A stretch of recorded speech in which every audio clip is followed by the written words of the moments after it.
I like the idea that sometimes when Luke is bored, he'll go to a place strong in the Force and ask Anakin's Force Ghost something about the Empire. Then listen to the disgruntled ranting with satisfaction, because his father's experience confirms everything the rebellion always thought about the Empire, with added emphasis on the incompetence. And that sometimes, in a place strong in the dark side of the Force where Luke has brought some poor Padawan for their trial, like Yoda brought Luke to the cave, and Darth Vader's spirit unexpectedly emerges, not part of the trial but because this sometimes happens when Luke is around, and it looks like this is too much for the poor trainee too soon, Luke will step in and say, "Hello, Father.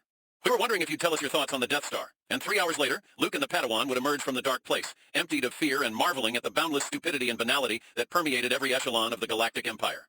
For Wandering Pig, I feel like being the killjoy here. I never saw the exhaust port as a giant obvious weakness that the Empire was stupid to build in. It's a tiny 2-meter wide exhaust port on something the size of a small moon, located in a recessed opening with shields over it surrounded by turbo lasers. Oh, and the station it is on has a whole fleet's worth of ties on it.